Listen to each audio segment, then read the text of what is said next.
Okay, you guys are live. LabCoat Agents, welcome, welcome, welcome. So just a peon among rock stars and giants here in this room. Brad Geiger, your real estate tiger, DC referral partner, Winston-Salem, North Carolina, whatever you guys need. I'm just here to moderate this just fantastic panel of rock star real estate agents and business owners. You know, the whole premise of this was a couple of weeks ago. I was like, there's people out there that are crushing the real estate game, and there are people that are not. And, you know, I look at it and I'm like, does that mean, is it time on in the business? Is it time on task? Is it good looks, personality, what have you? Well, we got all that for you right here, right? So we got the good looks with Michelle Hughes. We got the personality with yours truly, right? Out there right now. Just kidding, just kidding. All right, so let's jump into it. We're going to pack about 90 minutes of content in here for you guys. I want to make it super purposeful. We're not going to bullshit. We're just going to get right down to business. Let's just start out. And the whole premise of this is less than 5 years in the business, right? So raise your hand if you're less than 5 years in the business. That's all of you, right? And more than 50 million, right? Keep your hand up, more than 50 million, right? Keep your hand up, more than 60, more than 70, yeah, I'm out. Everybody else, their hands are up all the way up to 100, 150, 75 million. Just so you know, Jason Samard is not a $2 million producer on 400 units. He's a $175 million producer on 400 units. So let's just go and get that cleared up, because I got 100 messages from all of you last night about that. So we're all good to go on that. I want to start with a quick 60, just a quick introduction for each agent here. So I'm Brad Geiger, team leader with Keller Williams Realty, team owner, the Geiger Group out of the DC, Arlington, Virginia market. I've been in the business for years now. My team, we're very prospecting heavy. Did 49 million last year. Before I moved to North Carolina, took over the team leader role. And so I'll pass the baton along, because ladies, Michelle Hughes. Hi. All right, I'm Michelle Hughes. I hail from Atlanta, Georgia, specifically Peachtree City, Georgia, the golf cart capital of the world. I run a fairly large team of 27 agents, growing every single month. We love camaraderie, we love culture, and we have a lot of former school teachers. Brad and I have that in common. I was a former high school teacher. We will do 75 to 80 million, depending on what happens with the rest of the year this year. And a caveat is that I am just over 5 years. So I don't want to not tell the truth. I'm like 5. Okay. All right.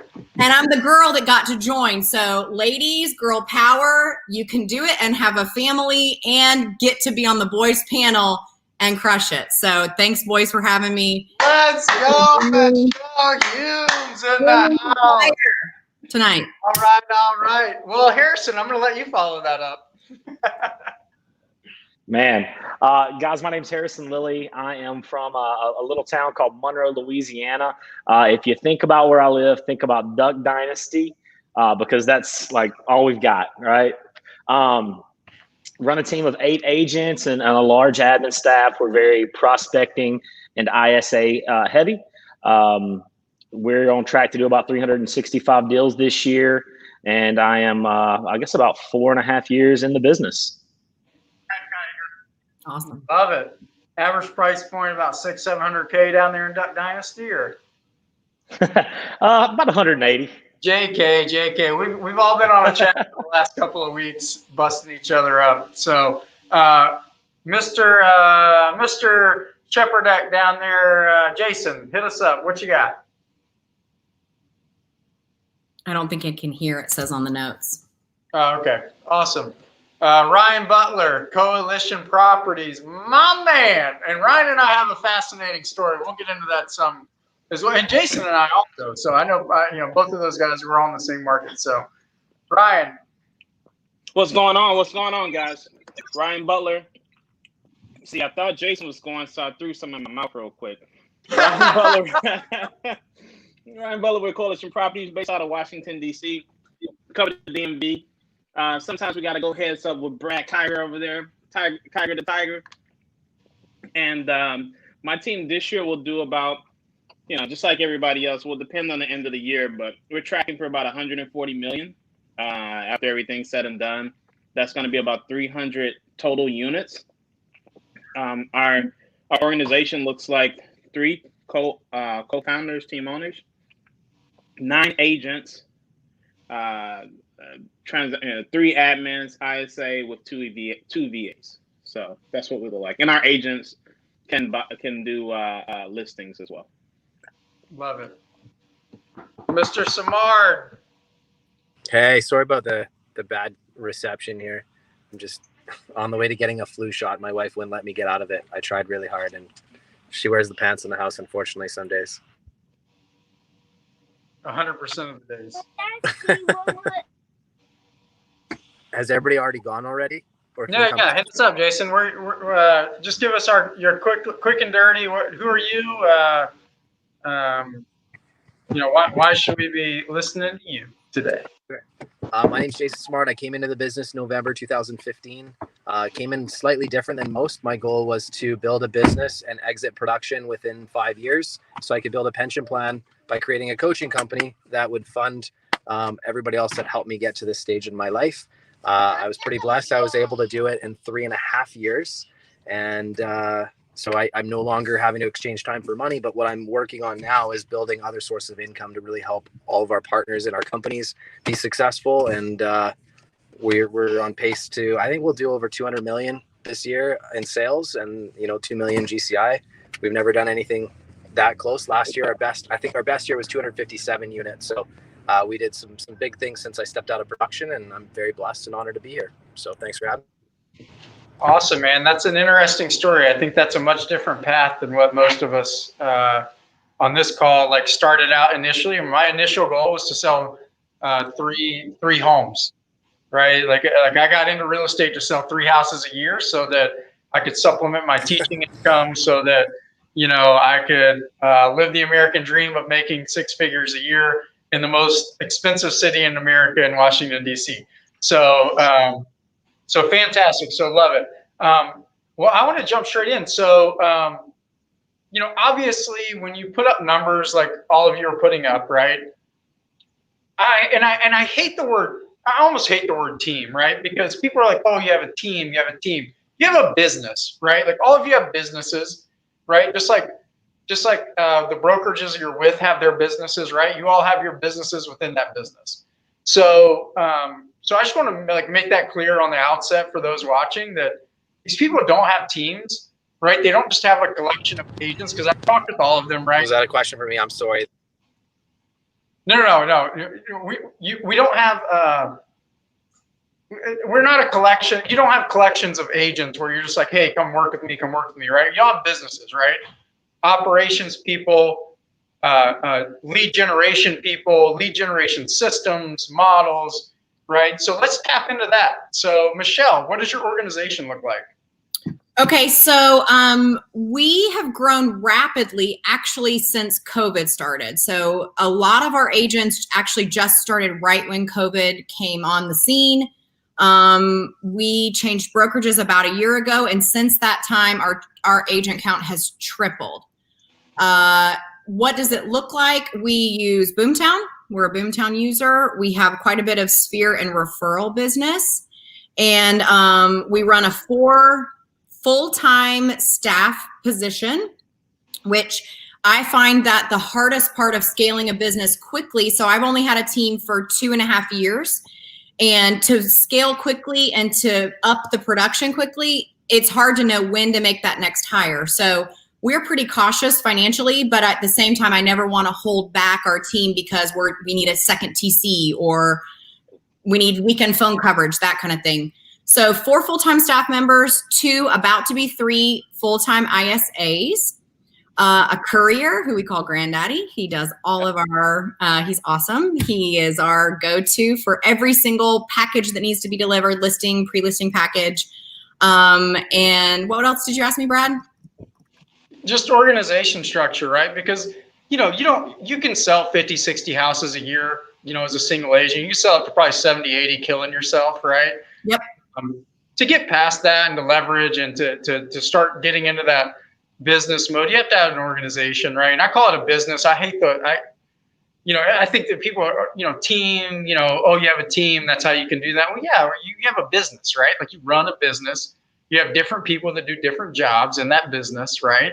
Yep. And so, yeah, that's a perfect, love it. So you've got 4 staff people. Your agent count, we're going to get into this later, but you're at 27 agents, right? 34 next month. All right, well, LFG, let's go. 34 agents in I have a team, 34 agents, let's go. Yeah. Right? You have lead agents, so I want to dip in with you later about how you separate lead agent versus agent, right? So super awesome, love that. So I will say, as far as the organization goes, if I can jump in real quick, not every agent is receiving company leads.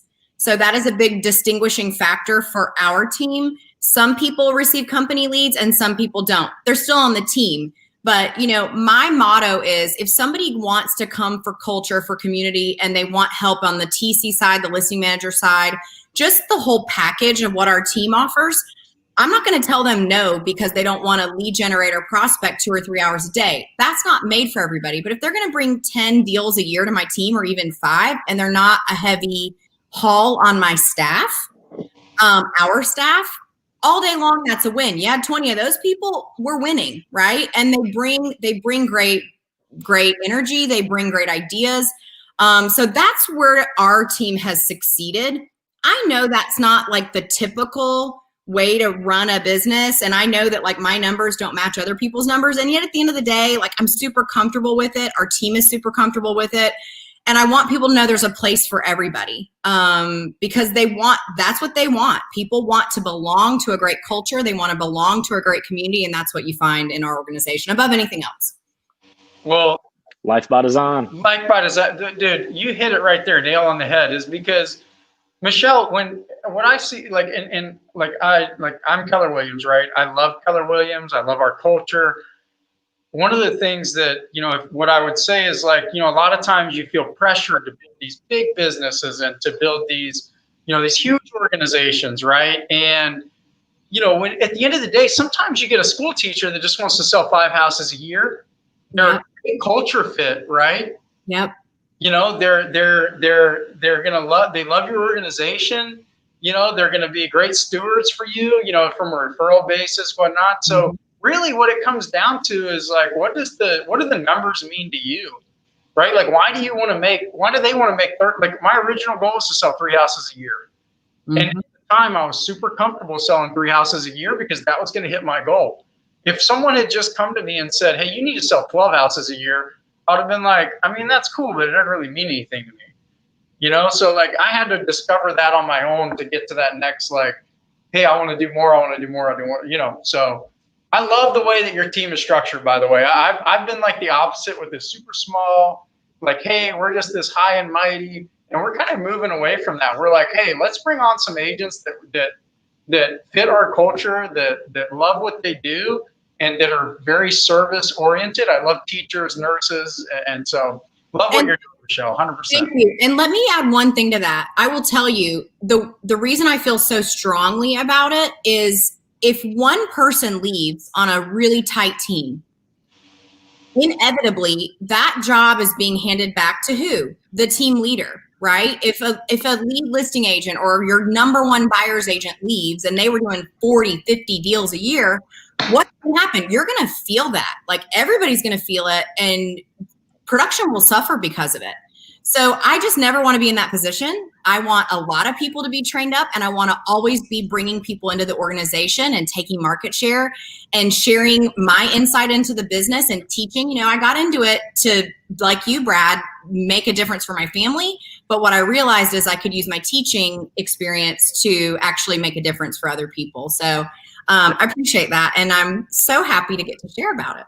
Yeah, no, I'm stoked about it. Who's next? Organization. What does your organization look like? Can you hear me, Brad? Yeah, bring it. Wow, I'm on. Well, nobody knows anything about me because my thing wasn't working. Jason, I'm in Washington, D.C. Team will sell about 65, maybe 70 million. We'll see how the last quarter goes. About 35 million of that's personal production. The way that the team operates now is I grew really quickly this year.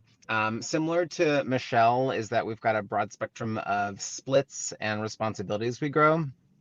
And we're also bringing on people who want to build their business the way they do. So right now we have a director of operations.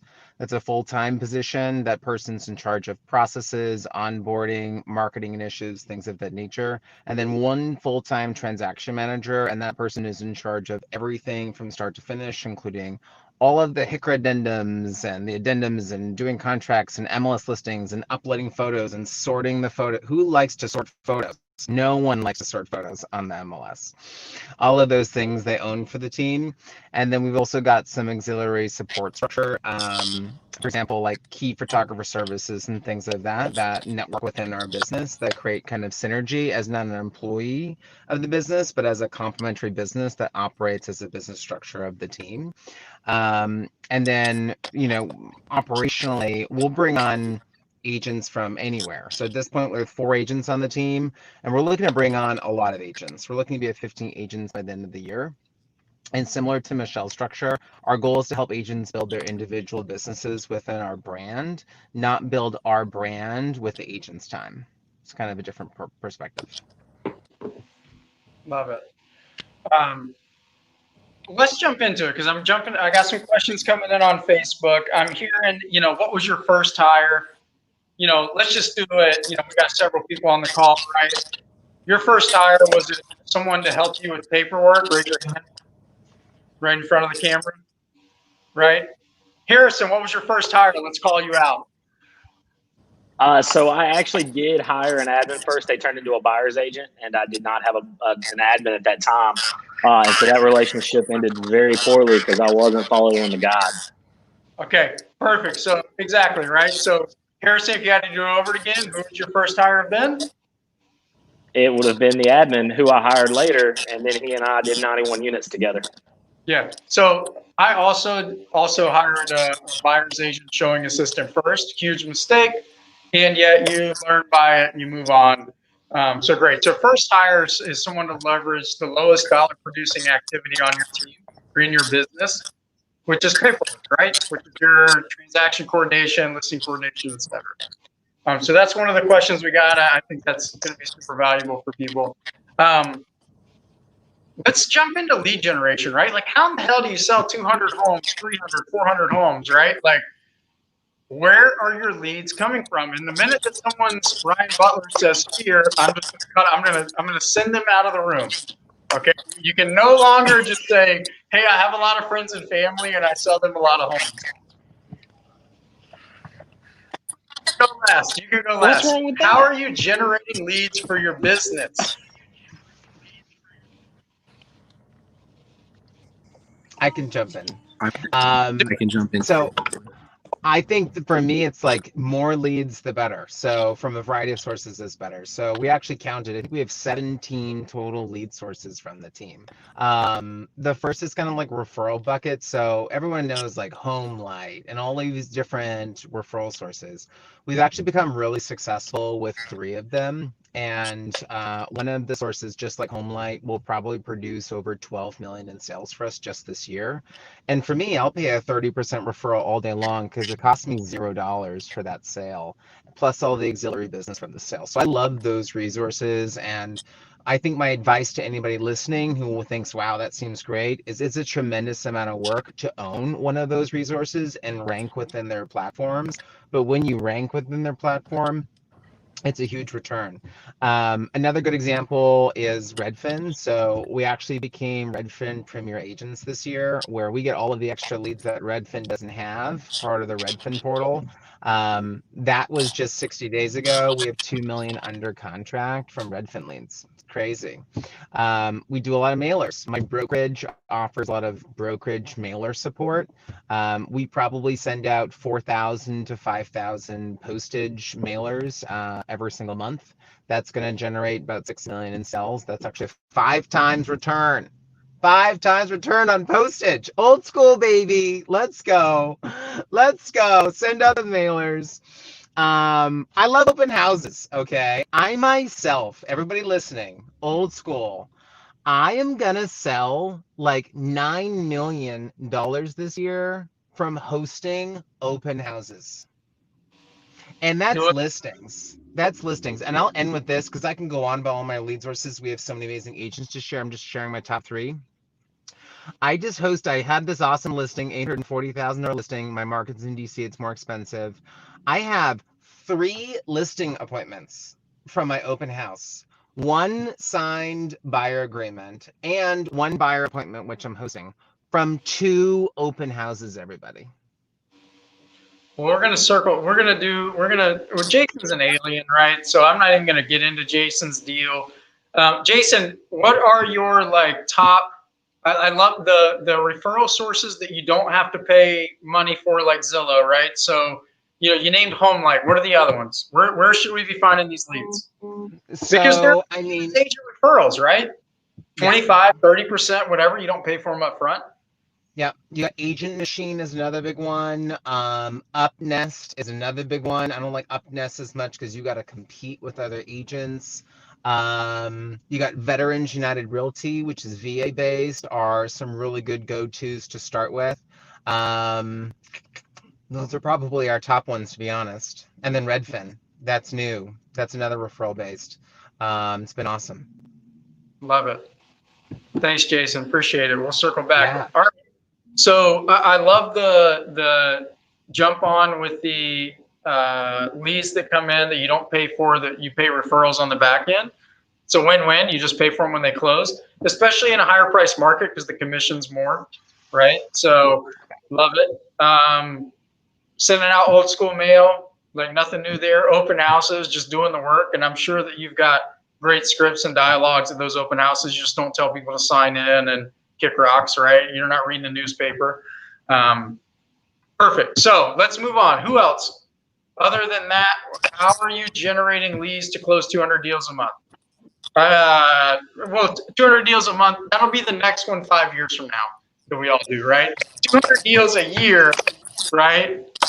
Where are your lead sources? Where are you generating these deals from? I'll jump in. So we've got, oh, hey, by the way, I apologize. Kenny Pozak, what up, dog? Sorry about that, man. So, hey, so our 3 top, very similar to Jason, we've got 16, 17 sources as well, but it all comes from those top 3 is the majority of our business. It's agent referrals, which we're very purposeful on growing that list every month, marketing to that list every month, and doing a really good job. So we took a ton of agent referrals. Old school farming, mailing still really works. We've got 7,500 homes that we farm, and then YouTube. Those are our top 3. So agent referrals, basically same thing, right? You're building a database, adding value to it and servicing the referrals that come from it. You got it. YouTube, I've had you on a ton of my stuff with YouTube. Like, just look up Ken on YouTube. That stuff's awesome down in Celebration, Orlando, Florida. He couldn't join us right off the bat because he was a $3.7 million walkthrough. No big deal. So No big deal. You gracing us with your time here after that. Thanks for you. Love it, love it, love it.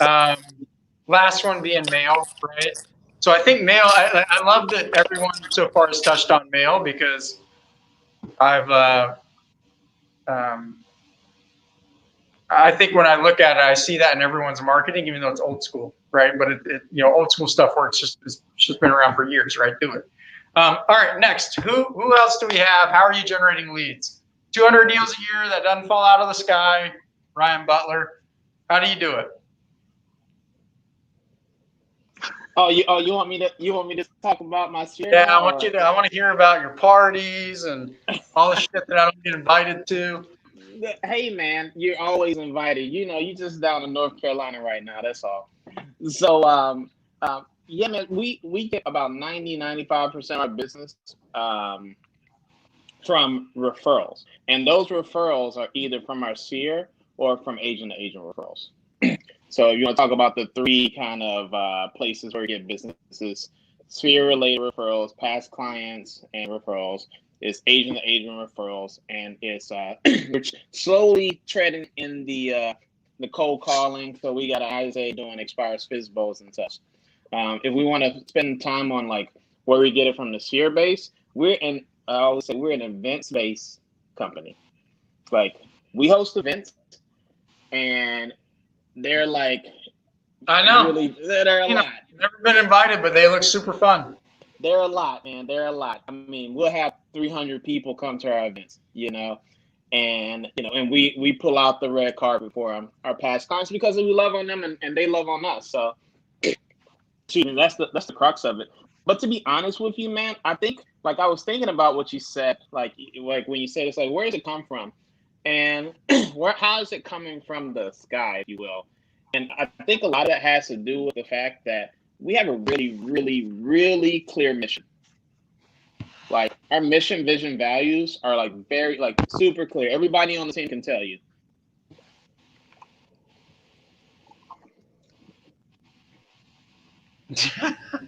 I want to know what they are. No, it's an absolute mystery.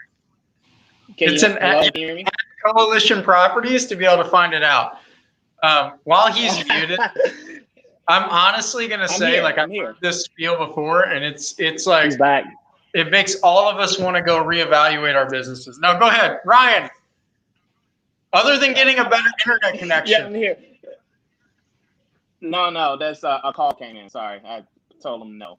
So our mission is to be the bridge to our community for all things real estate, lifestyle, and wealth building.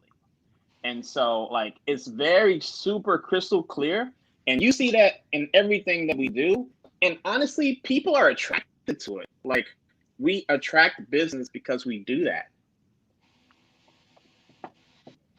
You do that, and it's very impressive. And I love how all of you do business, and that is like, and you guys do it like I do events, right? Like, I have 100 people in the event. Events aren't like your events, right? My events aren't like people just like coming out of the woodwork doing their thing. So, I got everyone frozen now. Nope, Ken's still there. Michelle's still there. Okay, dope. Michelle, other than, are you still hot on Curator? I'm not right now on Curator. I'm on Boomtown for the moment. Let's go. Yeah, and we're having really deep success with that. People aren't picking up the phone as much as sometimes they were before. So we're using video text in everything we do, whether it's for process during the contract or it's just an introduction ahead of time. Video text or video email is really, really effective. Obviously, the impression made by a video is so much stronger than just a text or an email or a phone call. And so I'm always really encouraging my agents to move forward with video in anything they do. So that's a big thing that we do. We also do client events. We're in a small town, so we're doing bigger events. Obviously with COVID, not so much. But thinking through how we're going to reinvent those and make it interesting for folks to be able to get back to the events, because people love Easter egg hunt.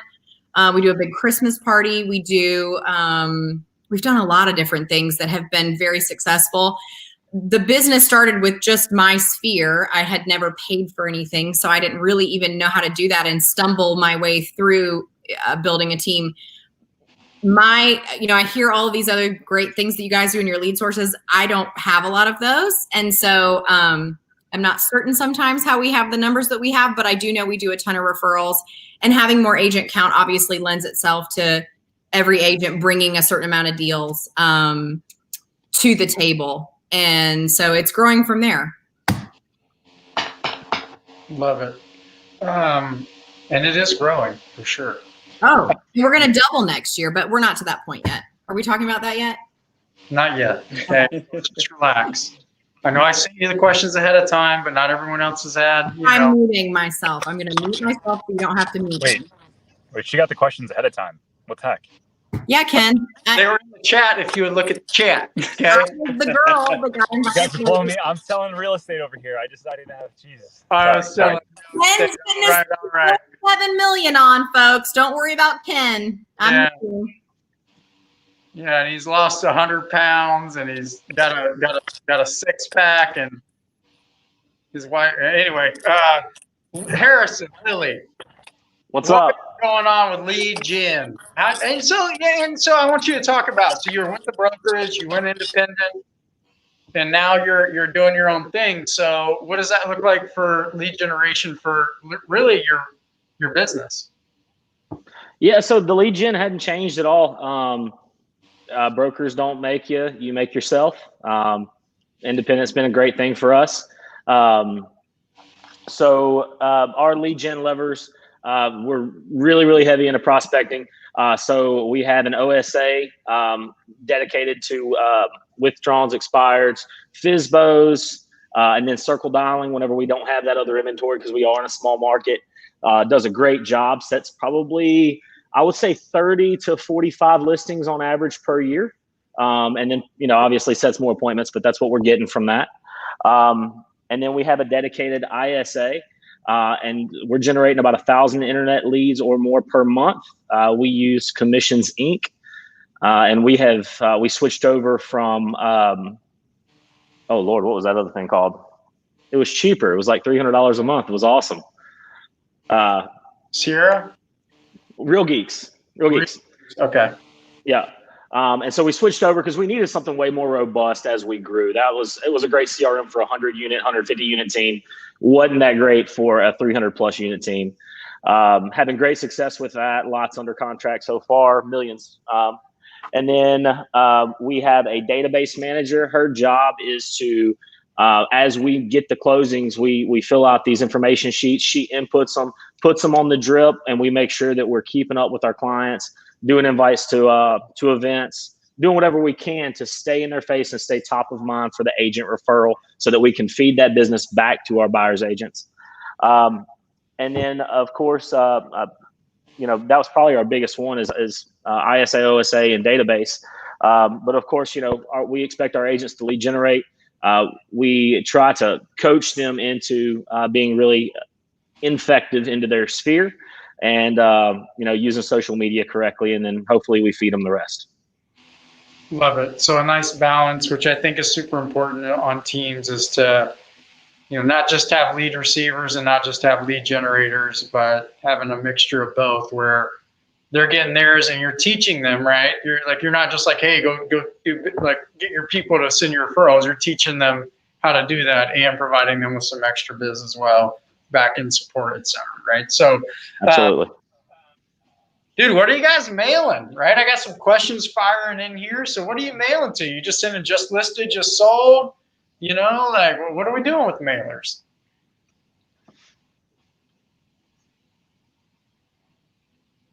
Okay, I'll go. So my brokerage actually offers a lot of mailing resources. So for every listing we do, we get 100 free postcards. For every open house we do, we get 300 free postcards. And for every just sold, I get 100 free just sold postcards. So that alone is a lot of postage. We're on track to do about 140 transactions. So do the math on that, and it's a lot of postage just from the free resources. And then I bump that up big time. It depends on the listing. So we just sold a $2 million house in McLean. Well, I'm pumping out mailers. We're actually mailing 1,000 mailers out to the community. Mailer is a photo of the house on the back. I mean, it's got our team stuff and our logo with a QR code on it they can scan and get our information. And then the back, it's sold in 24 hours, 50,000 over asking, all cash. If you want information on our luxury listing package, that's like nothing else you've seen, give us a call. And we'll probably send 1,000 out this month and then 1,000 out the following month. And from doing that, even just one appointment, I'm mailing to that $2 million homes with that listing. Yeah. So If I spent 6,000 and I made 50, it's not a bad day. For farming, we actually have a 4-page mailer. 4-page mailer. The front is all about the team, top agents, all this stuff and data. Front and the second page is market statistics. Third page is just sold, and the back page is an offering where if we sell your home, we'll offer to move you up to 100 miles for free. There's obviously some stipulations with that. I'm not going to move a 7-bedroom, 5-bathroom, pack you up and do all that stuff, but we will move you with some stipulations. And that goes out to our farm every quarter, in addition to the just sold mailers, which are the postcards, which are much cheaper, that go in between the quarterly 4-page mailers. And we've been doing that for 6 months on one of our farms, and our farm will generate $3.5 million in sales, and it's a 5 times multiple on return. It'll double next year too. You've only been doing it 6 months. My farm is only 480 homes. So one of my number one things that our initiative is now is looking at analytics on turnover. And we're looking for a farm that nobody owns at a 6 to 8% turnover rate with a median price point of $550,000. If I can do that and capture 2% of that turnover, it'll be amazing return. Mm-hmm. No, I love it. So roughly a monthly mailer plus 4 quarterly like call to actions. Love it. Right. Some of the mailers we've had the most success with are obviously, it doesn't, take a rocket science to figure it out. But the ones that we've had the most success with are, like our farm that we mail consistently to for several years. Obviously, like we get a good return on that. But the farm that the buyer that writes a contract that doesn't get accepted, and then we write a letter to the community or the neighborhood and say, hey, we just wrote an offer on this address. My buyer's names are this. Here's our pre-approval. Here's our mortgage lender, right? We get very, very specific down to the T, so that when people get the letter, they know it's just not another, hey, this, just another agent sending a shot in the dark, right? It's like, hey, our buyer's name is this. Our lender's name is this. Here's their phone number. Give them a call. We're pre-approved. We're, really excited about getting a home. We can even be flexible on a rent back or whatever. And so those generally, for every 100 letters we send like that, we get 1 call back. Hey, Brad, I'll throw one thing out there too, which has been successful. We have, when you do a compilation sale, when you have multiple sales in a community, it doesn't matter when they are. It could be from 5 years past, you had it. But all the sales you've had in that community all on one postcard, and say like 10 million sold in XYZ community, give us a call. We've had a great return on that mailer. That's worth the price of admission right there. Validity, yeah. Ken, you do a lot of mailing. What are you? Someone asked, like, where are you sending mailers? How are you mailing? Yeah, so we do like data-driven mailers to specific lists. So we're in a second home community, so we send pretty much equity sellers that that are going to care about the story that we have to tell. So Sue and Mary own their house here for 7 years. We're able to get multiple offers. Sold in 48 hours, right? We're trying to tell a story, but then on the back, we're then talking about data. So average days on market, cash to mortgage sales, like the ratio there, all that kind of stuff. And then the trends. And then, so it's amazing how many listing appointments I go on, and they have 6 of my postcards that they've sent, that they've saved, because it's like good information that they care about. And so I think for us, mailers can be so ego driven, and I think branding is important, but if you put together some information that people care about, that really hits home a lot better. Dude, I gotta write. I'm taking notes right now, but I think I'd say it all the freaking time about telling the story on social media rather than just sold, just listed, I made another $100,000, blah, blah, blah. No one gives a shit, right? Why? Why am I not thought to put that in a mailer? Just put it in a mailer, right? Like, tell the story of the situation that's going on, your neighbor's story, and it's much more directed than just a social media blast. Oh, man, this is why I put these on, folks. This is not for y'all. It's for me, brother. All right, dude. Thank you so much. Love that. Tell the story for sure. Story of the cell. I saw. Hey, Brad, on that story of the cell, man, I think That's just a really key point that kind of goes across the spectrum, regardless of what medium you are distributing content to, right? It can be YouTube, it can be mailers, it can be social media. Like, it's all about, there's two things. It's the distribution of information, and then it's the content in that information. And anytime that you're putting content out, if you're telling a story about yourself without including the story of your clients and the people you're helping, you've missed it, right? Because there's two things that go on. One is that every time you tell a story, it does what? It touches the heartstrings, and that's gonna be what people remember, right? It's the emotion. You have to generate the emotions from the people, and this you could really mean it. So it's not that you don't mean it, but like if you don't tell it what you mean, no one's gonna know, right? So I think that's really important to keep that in mind in any messaging that you're doing to anybody. It could be on social media. One of the I'll tell you a quick story, right? I helped sell a home of a Korean War veteran. I mean, this guy is old, man, right? He was about to lose his home. He had $130,000 worth of liens on the property, but he had so much equity in the property that he could sell it and get it, and no one could get the liens basically removed. And we went the extra miles, talked to the IRS. We were going everywhere, and we got it reduced and got it paid off. He was able to sell his home, pay off his debts, move in with his daughter, and get his monthly veterans check. Right? Life's good now. Life's good, right? But when you have that type of, and we have these all the time. That's the thing, right? Like, and some of the stuff feels so private, you don't even want to share it, right? But you don't got to share his name, but you should definitely share the story because people need to know how you are helping others. So I just wanted to put that out, that like messaging is super important to my team and my culture on how we operate. Like, messaging is the number one thing we talk about all the time. And one thing about the messaging, I think that's a great point. Like, it doesn't have to be like we're waiting for these massive stories that are total game changers, but like we're always looking at how can we make the ordinary extraordinary, right? So it's not just like, hey, we sold the house. Like, nobody cares. Like, all the houses seem like they're all selling. Like, why is what you did a little bit special? Or how can you describe what you just did and make it sound even more special? Like, we're not lying. It's just fully explaining everything that we did to get to the closing table. And I think that a lot of agents miss that. I think we get used to, as agents, like just dealing with a lot of,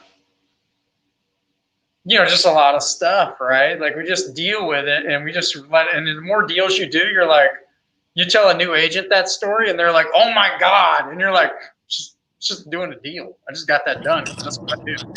But like, we do it every day, and it's like, but dude, I think I love what you guys are putting out there about, the stories. I think I've started doing basically like a story series on my personal feed, basically from like how I got started to some different client situations.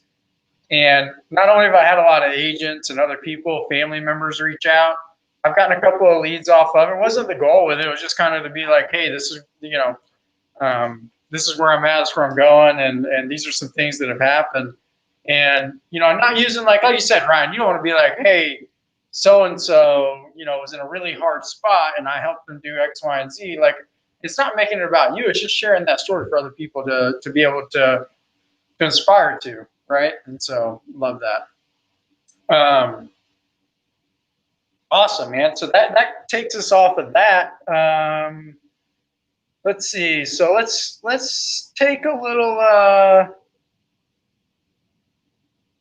me see what else I got.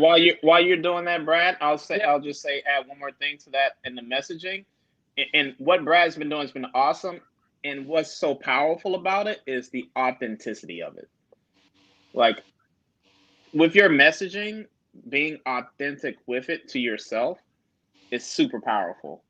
That is how you continue to conjure up the emotions that you need to connect with people. Because the reason we tell stories is to inspire, right? It's to inspire, it's to connect, it's And so when you're doing those things, when you're inspiring and when you're connecting, you want to make sure that you tell the story, but you also want to tell it from your perspective, because that's what people want to hear. For sure. Yeah, no, I mean, for me, like I did a lot of cold calling, door knocking, whatever. I'm not hiding that in my stories. I'm like, I'd have knocked on your door. You would have gotten super pissed because your dogs would have been barking. Like, this is what I do. It's how I do. So, yeah, 100%. Let's roll into something else that I had here. Value proposition for your team. Let's tackle that really quick. So let's say that I'm at that 40, 50, 60 unit mark, and I'm like, I need that agent leverage because I'm generating more leads, right? I've got some admin in place. Value proposition for your team, your brokerage, your business. Harrison, what is it? Why am I one of the 9 agents on your team? It's a whatever it takes mentality. If you want to be a part of our group, we're full time. We're all in. We're hard ass. We're very aggressive. That's our culture. That's who we are. As far as culture goes, as far as value proposition, it's your business is plug and play into our systems, from transaction coordinating to marketing to paying for everything for you. If you can't be successful here, you probably shouldn't be in the business. We are literally going to give you every opportunity to succeed. You want a circle dial? I've got it available to you. You need internet leads? I've got them. You need FSBO phone numbers? Got them. I'll script and role play with you. We pay for your coaching. Again, it's everything. And that's our value proposition, is we will support you to the absolute fullest. Love that. Michelle, how do you recruit 30 F&A agents into a real estate team? How do I recruit No, them? like why? Like, why would I join? Like, why would I join you? God, I got my own thing going on. You know, I mean, exactly, Brad. I really feel strongly that our team provides the basis for agents to earn a consistent income, which I believe is the biggest reason people get out of the business. They go to having 3 under contract and 3 closing, and then they have nothing for 90 days. And they go back to 4, and then they have nothing. And it's the reason people give up, in my opinion. And so on our team, in our culture or value proposition, you can have consistent income. Not only can you have consistent income, you're going to make way more money than you could have made on your own, because you are just doing the things that are producing more sales. Every single other thing is taken off your plate. And when every other aspect of the business, administrative tasks, anything like that is taken off your plate, it's pretty easy to succeed at one thing. Our agents do buy and sell if they're certified to do that on our team. But I will tell you, that is the value proposition. I don't guarantee that for them. You know, who comes to work there and who puts in the work. I'm very clear. I am not a rosy picture person when they come to the interview. I think it gets on my nerves when people do that. Oh, I guarantee you're going to make 100,000. No, it's up to you what you're going to do.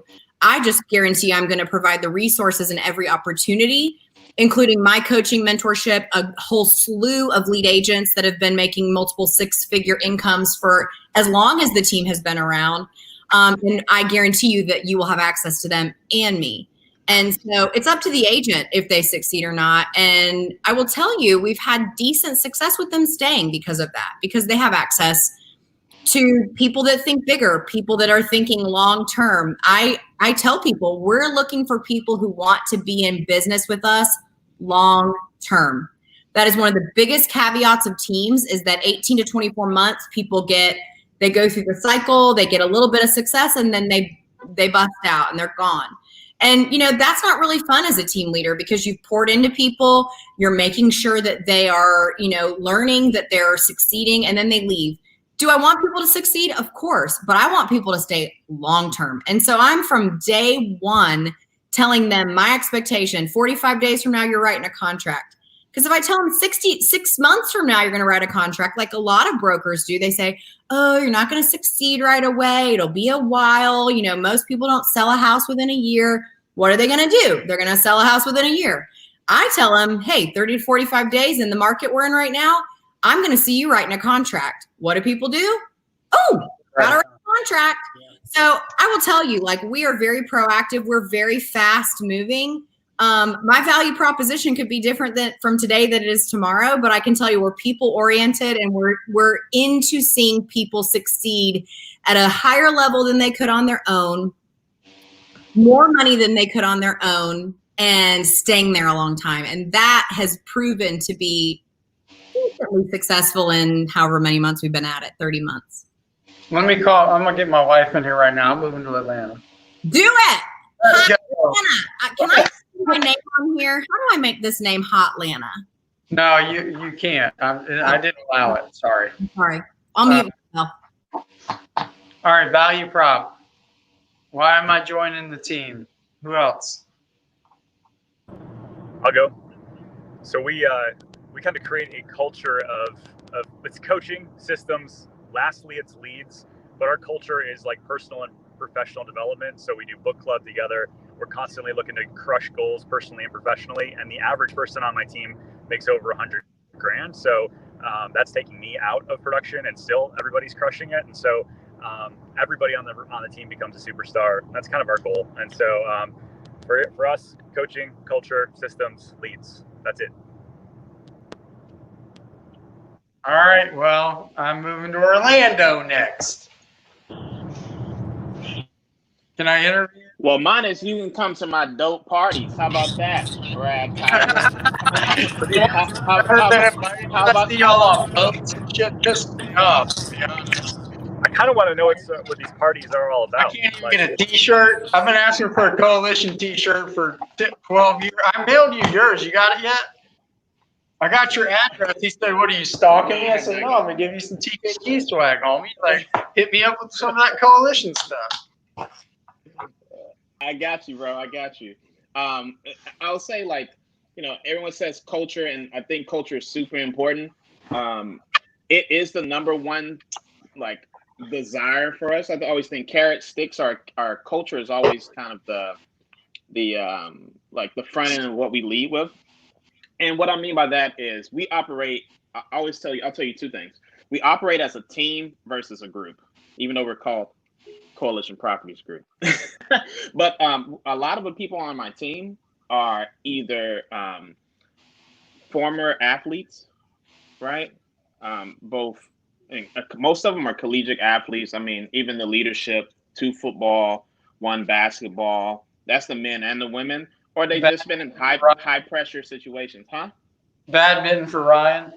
Bench riding for Ryan.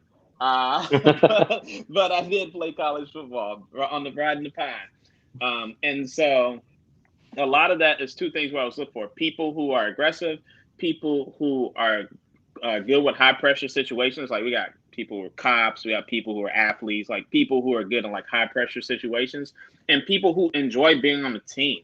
So it's like the team attracts who you want, right? Like, if this is our team culture, like, this is who we're attracting. Like, we're attracting other people who like and think like we do.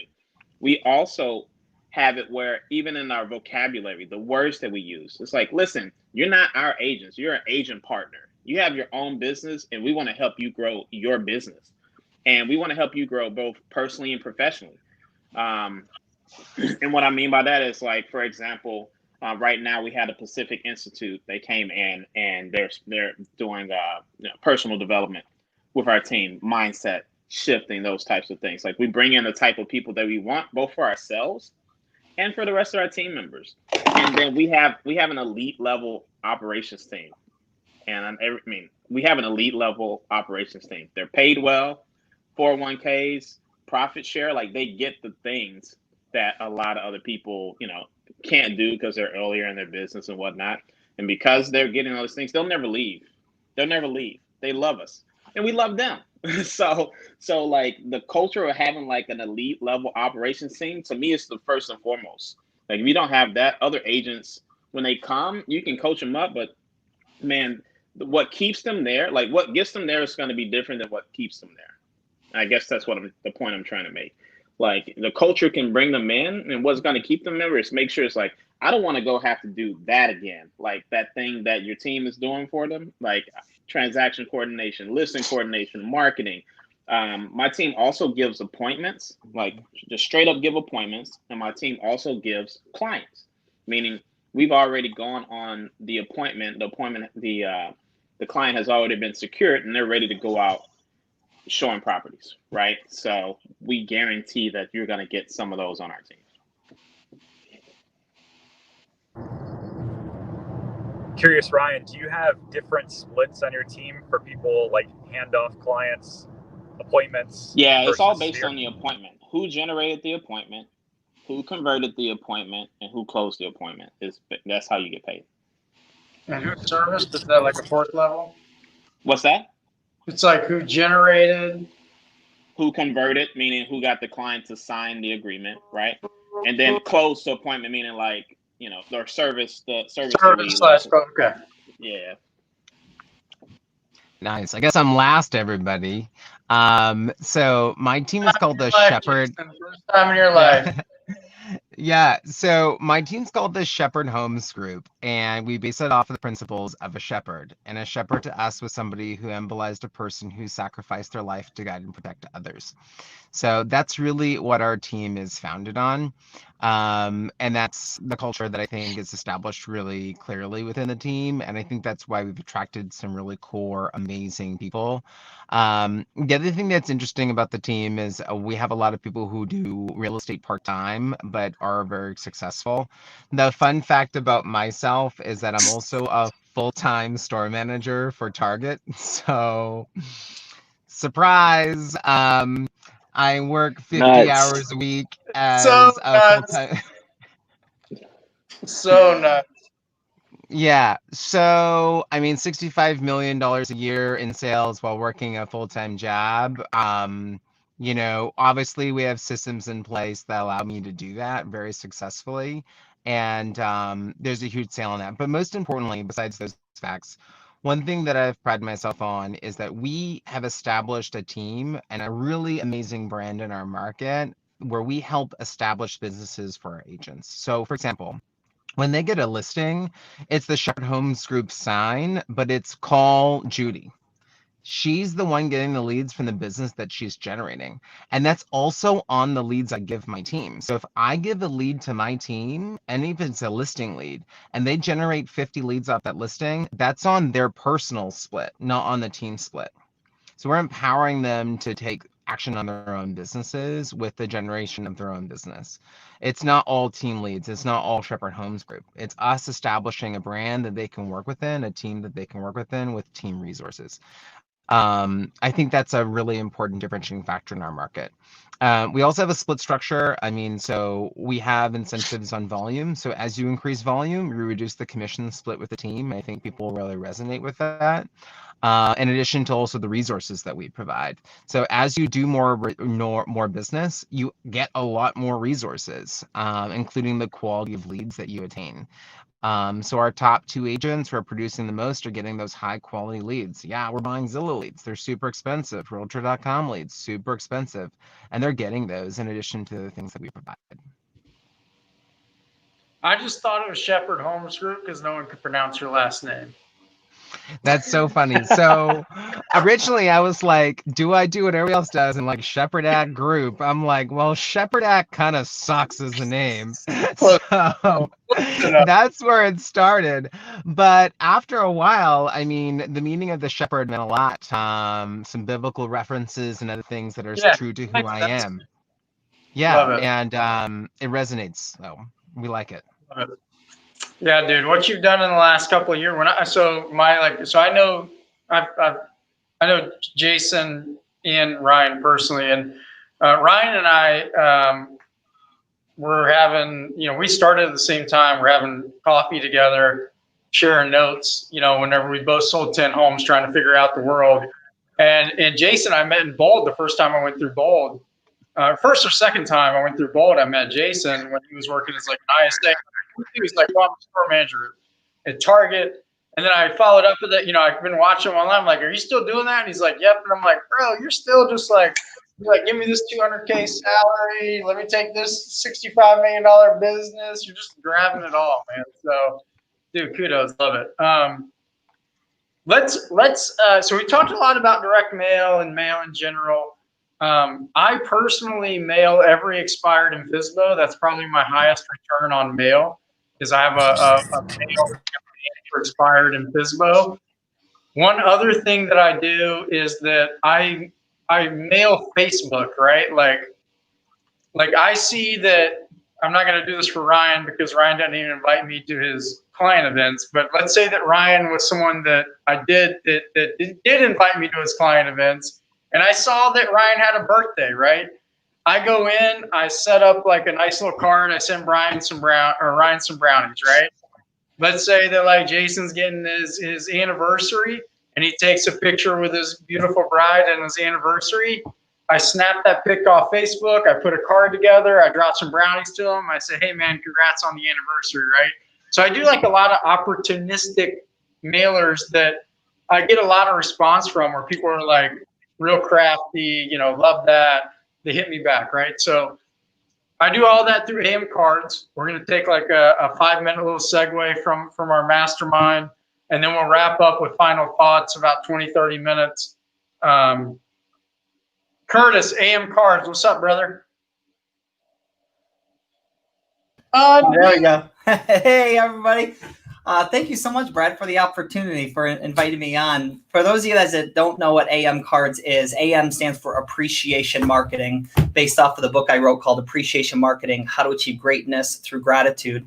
And you can design custom greeting cards, great for follow-up, for staying in touch. You can also put them inside of drip campaigns and stuff for FSBO's expireds or past clients, for touch. Real cards. They get printed. They get stuffed in the mail. They get sent out with a real stamp on them. And am I allowed to share my screen, Brad? I don't know how the hell this works, to be honest. I don't know. I'll just hit share and see if you let me know. If it doesn't work, then it doesn't work. But I was going to take you through and actually show in 2 minutes how it works. Show entire screen. I guess maybe it doesn't allow it. Okay, let me do this. Does that work? That work? No. Yeah, it's not coming in. It's not coming through? No. Okay, so I'll just take a couple seconds. And then, so what you can do is you can upload your contacts. You can also put your own signatures in there. We do have gourmet fudge brownies. You can send Starbucks and Amazon gift cards as well. We'll insert it in there. A fun one that we just added recently was a $2 bill. So we have a little, you can put in there that when you're gifted a $2 bill and you keep it on you, it's been known to bring financial abundance and prosperity. So we'd like to send those out quite often. We're adding cookies. We're adding more stuff. For those of you that are Follow Up Boss users, we just integrated with Follow Up Boss, have an embedded app inside of there. So they just click, click, boom, boom, done on the Follow Up Boss side. We're going to be doing more with more integrations as we go. And yeah, we have the company. It's not a network marketing company or anything. You can completely brand it however you want. You can put your own branding on the front, inside, the back, and we make it really simple. Now, one of the things that I will share with you is a couple things. One is you can go to amcards.com. You can just read my name right there, and you can sign up for free. And you can send your first card free anywhere in the United States. I pay for it. I pay for the stamp. If you would like to upgrade, say that you are on this and mention that you are on this mastermind, and I will waive the entire $295 setup fee, which comes with the ability to brand the back of the cards, do drip campaigns, all the business stuff that you want. I already told Brad I'll completely waive that completely, and you can enroll in a membership, which we bonus you 20 cards a month for $39. And if you don't use them, they roll over every month for an entire year. If you run out, only $2 a card, including the stamp. So there's no contracts, there's no commitments. And I will give you, if somebody wants to post in the chat, I don't know if you can or not. So there's called amcards39.com, amcards39.com. It'll bypass the $295 if you just want to go ahead and sign up. You can do that as well. I did put together a link because I did a sponsorship earlier today. So yeah, check it out, see if you like it. And if you do, then reach out to us and we'll be happy to help you to use this. I'll share with a bunch of different ideas too. We just put together referralsecrets.com and have over 40 referral secrets that we launch. And I'll send you some of those videos for free too about how you can use this to grow your business. Sweet, man.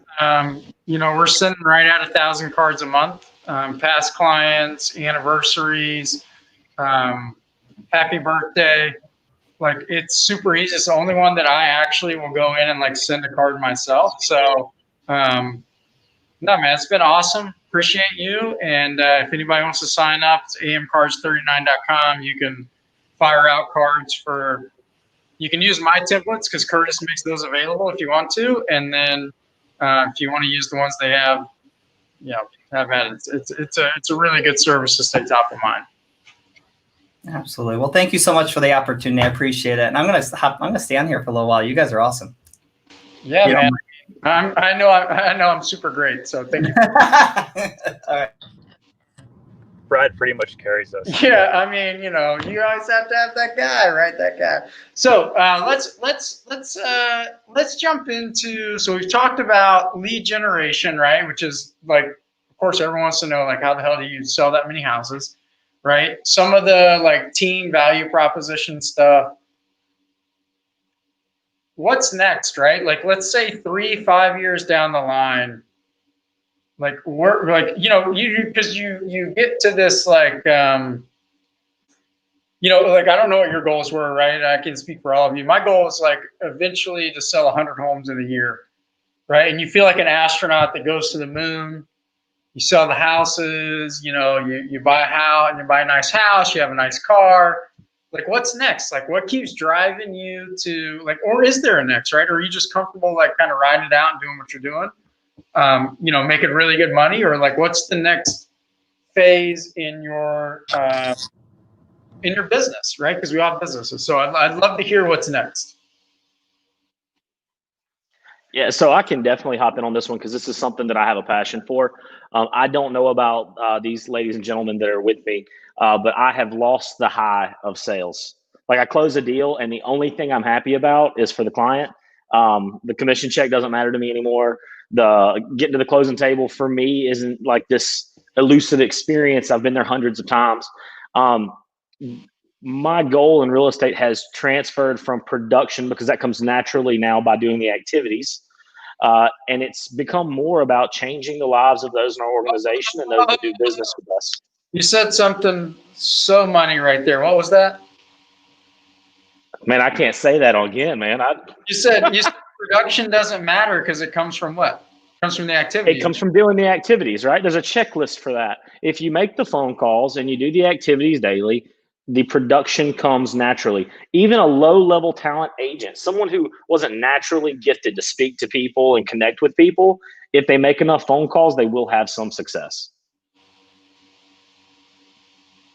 Writing it down. I'm sorry, I knocked you off your ebbing and flowing there, like freestyle. Man, I was going. Yeah, dude, you had it going on, but I love that. I mean, that piece right there is liquid gold because it's like production doesn't matter, right? It just comes down like no one. Anyway, I'm not going to say it for you. You just said it, so keep going. Yeah, and so it's really become about the lives that we can change, and so that's why my drive, instead of going from production, it's about how much money can our team agents make in a market as small as mine. My goal and my vision is that I don't have an agent that makes less than 6 figures, and 6 out of 8 this year, it's either 5 out of 8 or 6 out of 8 will indeed make 6 figures or much more. And that our admin staff have a path to make 6 figures through bonuses and benefits and team production. And so we know that we're changing their lives because the average family income in my area is $42,500 a year, right? We are doing big things. And then now, right? Yeah, that'd be a 3-person family, 2 to 3. It's dual income, right? That's not one person's income. 42.5 is dual income, right? Yeah. Correct. Yep. And so we know that through those incomes, we are changing their lives, their ability to give, to provide, and create a legacy inside their world. And so now my dream, now that we're doing that, my dream is to be the first real estate company that I'm aware of here locally that provides health benefits and bonuses to agents based on our auxiliary companies through title and mortgage. All right, who's That's next? it. That's all I got. No, yeah, love that, bro. That is fantastic. Life by design for sure. For sure. What's next for you guys? Who wants to jump in? You going, Ken? No, I can go.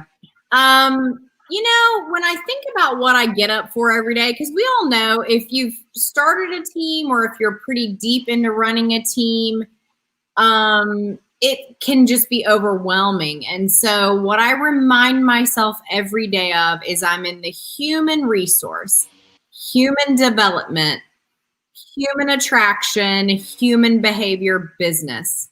It's very simple, and creating opportunities and experiences for humans to go to the next level in their emotional maturity, in their way that they create because everybody knows the way you show up in one area of your life is the way you show up in a lot of areas of your life. That's sometimes hard conversations I have to have with agents or staff.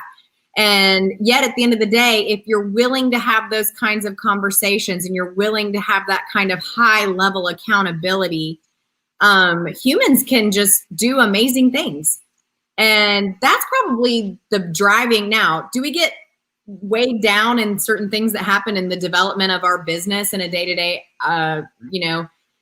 things that happen? Absolutely. But at the end of the day, when you can take a step back and say, what am I really doing? It's that human development business. And I'll continue to do that no matter if we have 50 agents, 150 agents. It doesn't matter if we're doing 250 deals or 1,000 deals. My main job will be to pour into humans that can then take their life, because they'll show up in other areas of their life as a better person. And so that really drives me. And I think that's enough. I mean, it's good for me. It's good for them. It seems to be working. I'm pleased with where we're going. It's not perfect, but I will say above anything, we just go ahead and do it and make the mistakes. We're willing to make big mistakes sometimes and look silly, or, say, oh, shoot, we messed that up. And then we move forward. I appreciate that. I think that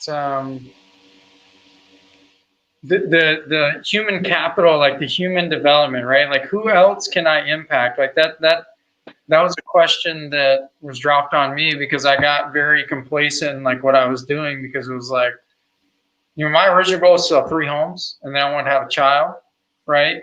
And then I sold 3 homes. I had a kid. I had the money to provide for that kid, and I'm like, and I bought some cool shit along the way, and I was like, well, I'm good. I was like, I'm riding this out. And then it was like, well, what's next? And the human development piece for me is what I'm like focused on next, is like, how can I coach, consult? How can I put things together to inspire other people, right? Because there's some people that'll look at this panel, and if they've tuned in this far, then that they're going to be in it to win it, and they're going to be successful. And if they just implement anything that they've heard today, right?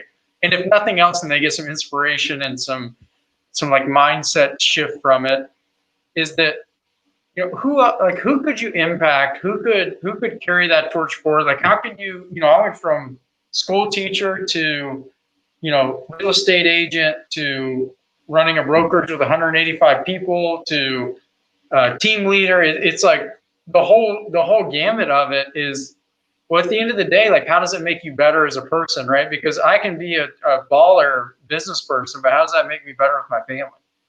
Right? How does that make me a better husband, a better, I've about said better wife, but that's me. And I would say too, that doesn't apply to just my agents. That's me digging into like, how can I be better? How can I surround myself with people that are going to eventually make me better, right? And so for me, it's like that at the end of the day is what keeps me, like, I get up and I go, like, I come in, I do some affirmation. I still go through my morning routine that I've done the last 4 years. And I tell myself, I'm the best leader in this universe, and I'm going to impact people. And I get into it, and I do it every morning. And some mornings I want to do it, some mornings I want to do it. So, and then it's like, how can I, and then the question I ask myself is, how can I impact one person today to move 1% forward in their life? You know, and if I can do that every day with one person, 1% for one person, then that's going to come back to me tenfold. And I don't have to worry about anything else. And that's what I focus on every day. Yeah, I love that. I love that you tell yourself you're the best leader. That's very sweet, and it made me smile. And I think you are. I think you're. I love that about you. That 5 years ago you were a school teacher, and that here you are running a LabCoat Agents. I mean, it just shows you we really can do anything we want to do if we want to become something. I've made it a priority to get into rooms with agents and team leaders and broker owners that I have no business being around, because I want to learn to be like that. And so being super uncomfortable with pulling up a chair to a table that, quite frankly, at that time in my business, I was nowhere near it. And yet, if you're brave and you do it, you're going to pick up clues about how to be like that, you know? And that law of average, if you hang around 5 people, the 5 people you hang around is what you're going to become like. And so much of that, it's funny. One of my coaches said to me this week, I told him somebody on the staff made a mistake and I didn't know how to handle it. And I was like, what do I say? What do I do? Because they made the mistake. He says, well, you go in and you apologize. I said, but I didn't make the mistake. He said, yeah, but it's your responsibility. And I said, okay, so you want me to lie? He's like, no, it's your responsibility. You go in there and you say, I have to apologize because I was not clear with you on what we needed to do moving forward, right? And that truly is very freeing if you just take ultimate responsibility for every single action or not action or mistake or, you know, failure. As a leader, it does change your world. And I don't know, I think that's about all I have to move forward, moving into being a better leader. Any of us that are on this 5 years in the business, it's a rocket ship to be able to try to keep up with the growth you're having. And yet at the end of the day, I'm just like anybody else. I just get up and put one foot in front of the other and hope to bring my best to the people around me. So reaching out to people that are doing way bigger than me to learn how to become like that. Love it. Yeah, so what you described there was just like extreme ownership. And I preach that. Like, whether it's your fault or not, if you have any DNA, even the smallest bit of DNA in a problem, own it, own it. And if for anybody out there who listens or reads books, I'm a listener, I can't read. The dichotomy of leadership is absolutely amazing. And it, you know, especially if you're a guy that likes like action and war stuff, it's awesome. What if you're a girl that likes action and war stuff? Way to focus it on me, Brad. Good job. Nice. I'm just saying. Michelle, any comment? Why am I going to this mastermind, by the way? Boys. You strutted your ass into this mastermind. All right, Ryan Butler. Yeah, man. A constant quest to be the best version of oneself, right? Mamba mentality. So any Kobe Bryant fans out there. Right. And so honestly, that is my my personal goal. Like, that is my personal goal. It's like, how can I be the best, even in our mission, vision, values that Brad, you know, keeps got to talking about. We always talk about how can we be the best version of ourselves, right? Like in there it says, be the best you that you can be. Like, we don't want you to be anybody else. Be the best you that you can be. So the best me that I can be, I've decided that it's like, all right, how can I be the most impactful in the world?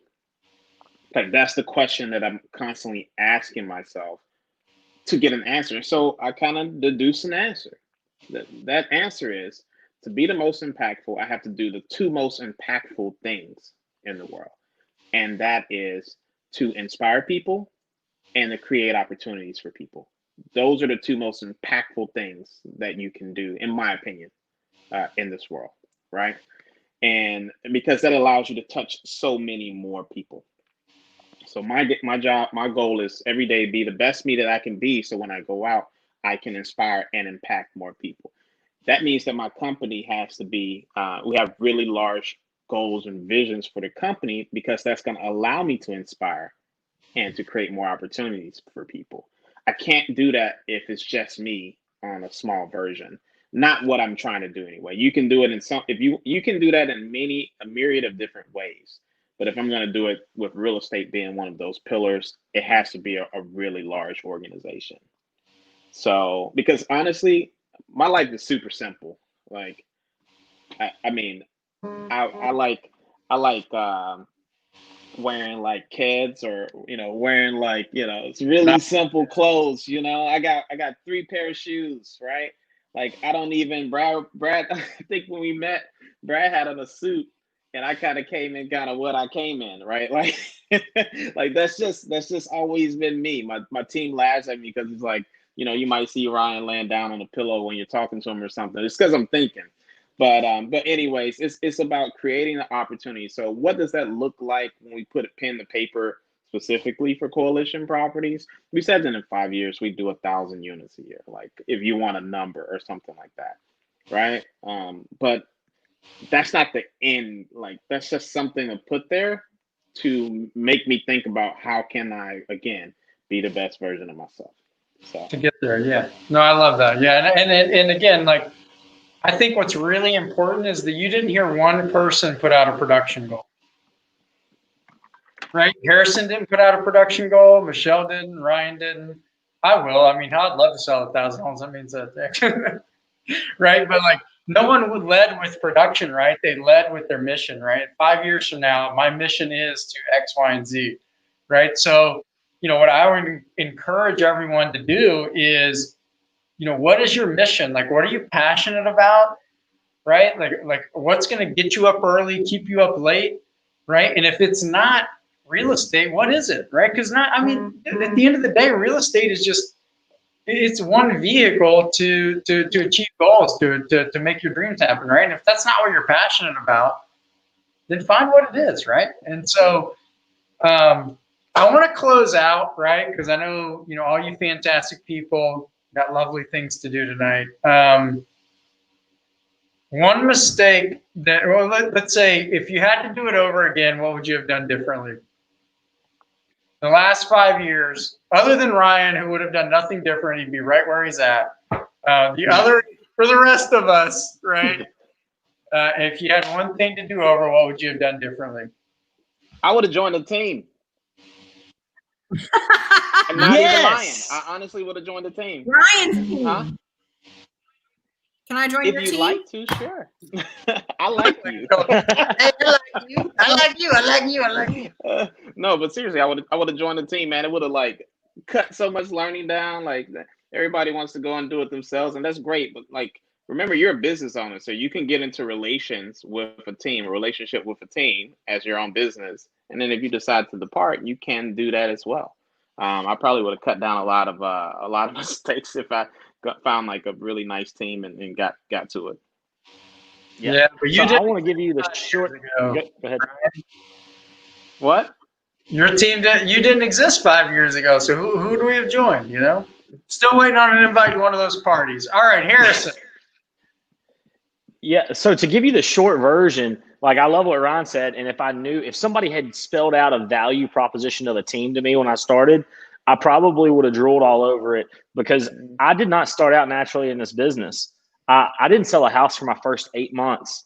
I was working at a sandwich chain as an assistant manager, just trying to make ends meet and pay my mortgage. When I took that job, I had 1 month left of overhead because real estate had drained all of my finances because I didn't sell anything. And then I switched companies and I learned the models and systems. And so if you said, what would I change? I would have started sooner because Lord knows what I would be doing right now if I'd started when I was 18, 19, 20. And I would have gone faster by following the model, not to preach a brand because I'm not part of a brand, but the MREA has a lot of knowledge in it. And bought more real estate along the way. Oh, yeah, I would own more than houses than I do now, for sure. Michelle, what would we do differently? Okay, I will give you this nugget. I would say that they weren't red flags, they were the truth. When I saw moments in my business that people showed me who they were, or co-ops or whatever, everything in business, there are lots of different relationships, right? The minute that you see a red flag, you actually acknowledge that that's the truth about a situation, and you pivot or move as quickly as you can away from it, no matter what it is. And my fabulous coach, John Cheplack, taught me that from the very beginning. I wish I could have adopted it much earlier than I have, because what is it about us salespeople that we just love to give people another chance? Oh, they didn't mean it like that, or they didn't mean to not tell the truth, or, you know, I'm sure they'll make it right next time. No, people are telling you who they are in business and in life when they show up, and you see those little signs or those little red flags. And so being true to myself and true to my business sooner and having a stronger voice, I think it's hard when we're new in the business. And you think, who am I to say, hey, I'm not going to stand for that, because you've been in the business 2 or 3 years, right? You don't want to do that. I certainly don't want to ruffle feathers. I'm like a high I personality. I love to be liked. I love to be included. Thank you, Brad. And yet at the end of the day, those red flags are the truth. And so just taking those moments, and every single time I'm like, let's give this agent another chance, right? 6 months goes by.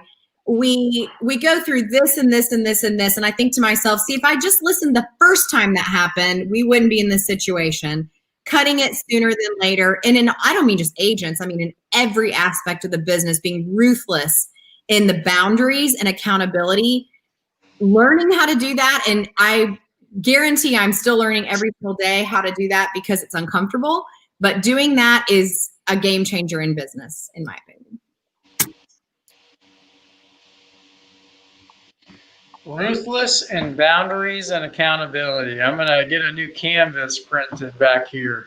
Boom. And your energy. Ruthless in who gets your energy. There's lots of things that can throw us in this business. And if you are ruthless in who you allow to get into that energy that you have, we only have so much energy a day. Just like people say we only have so much time. We only have so much energy. And using emotional maturity to not let things get to us, and allowing the process, and allowing yourself to say, well, that's their choice. I can control this. I can't control that. Because real estate's like that, you know? Yeah. Girl, I know. Hey, just out of curiosity, who here has a coach? Okay. Okay. Oh. I coach with Tony and Matt. So I have a business and a life coach, because I'm that special. I just need that much guidance. Like, you need to be doing this and you need to be doing that. And I'm like, I just need a bunch of people barking at me all the time. Yeah, so I think for me, like, if I had to do anything differently, I would have taken things slower, right? I think that I went very fast, and I got into this very, like, I read the book and I was like, I'm doing this book as soon as this is going to be me, and I went very quick, and I missed a lot of things along the way. I think that would have served me later. And so I think taking my time and learning